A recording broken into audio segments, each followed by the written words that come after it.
ഈ ഒരു നിയമം കൊണ്ടുവന്ന വളരെ പ്രത്യേകമായ ഒരു വിഷയമാണ് പ്രാക്ടീസിങ് മുസ്ലിം. 5 വർഷം പ്രാക്ടീസ് ചെയ്തൊരു മുസ്ലിമിന് മാത്രമേ വഖഫ് ചെയ്യാൻ സാധിക്കുള്ളൂ എന്നുള്ളത്. ഇപ്പോൾ അത് കൃത്യമായിട്ടും ഭരണഘടനാ ലംഘനമാണ്. കാരണം ആർട്ടിക്കിൾ 25 ഒരു വിശ്വാസിക്ക്, രാജ്യത്തെ ഒരു വിശ്വാസിക്ക്, അത് മുസ്ലിം ആയാലും ക്രൈസ്തവനായാലും ഹിന്ദു ആയാലും അവരുടെ അവകാശങ്ങൾ കൊടുക്കുന്നത്. ആ അവകാശങ്ങൾ കൊടുക്കുന്ന സമയത്ത് ഒരു മാനദണ്ഡങ്ങളും വെക്കുന്നില്ല. മുസ്ലിം ഇന്ന റീജിയനിൽ ആവണമെന്നോ, അല്ലെങ്കിൽ ഹിന്ദു ഇത്ര പ്രായമാവണമെന്നോ, അല്ലെങ്കിൽ ഇത്ര വർഷമായി ക്രിസ്ത്യാനിറ്റി പ്രാക്ടീസ് ചെയ്യുന്ന ആളാണ്, അങ്ങനെ കൃത്യമായി ഒന്നും ഒരു മാനദണ്ഡം പറയുന്നില്ല. പക്ഷേ ഡൊണേഷൻ ആണെന്നുണ്ടെങ്കിലും ഈ നിക്കാഹിന്റെ പൈസ ഫീസ് ആണെന്നുണ്ടെങ്കിലും ഇതൊക്കെ ഒരു പള്ളിക്ക് കിട്ടുന്ന സമയത്ത് അല്ലെങ്കിൽ ഒരു വഖഫിന് കിട്ടുന്ന സമയത്ത് അതിന് എക്സംഷൻ ഉണ്ടാവാറുണ്ട്. എന്നാൽ പുതിയ നിയമപ്രകാരം ഈ എക്സംഷൻ എല്ലാം ഒഴിവാക്കപ്പെട്ടു.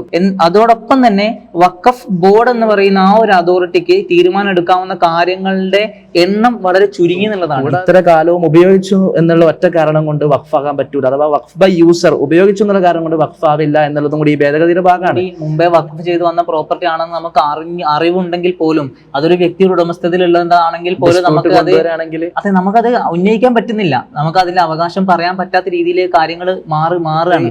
ഈ രാജ്യത്തുള്ള മുഴുവൻ വഖഫ് വസ്തുവകൾ, ഏത് പ്രോപ്പർട്ടി ആയാലും അതിന്റെ ഡോക്യുമെന്റേഷൻ, അതിന്റെ രേഖകൾ നിർബന്ധമാക്കിയിട്ടുണ്ട്. ഇപ്പൊ മുനമ്പം വിഷയത്തിൽ ഈ വഖഫ് ബില്ല് വന്നു കഴിഞ്ഞാൽ ഒരുപാട് മാറ്റങ്ങൾ ഉണ്ടാവും എന്ന് പറയുന്നുണ്ട്. പക്ഷെ അതിന്റെയൊക്കെ യാഥാർത്ഥ്യത്തിലേക്ക് നമ്മൾ കടന്നു ചെല്ലുമ്പോൾ പ്രത്യേകിച്ച് ഈ വഖഫ് അമെൻമെന്റ് ആക്ട് പ്രത്യേകിച്ച് അതിനെ ബാധിക്കാൻ പോകുന്നില്ല എന്നുള്ള കാര്യമാണ് യാഥാർത്ഥ്യം.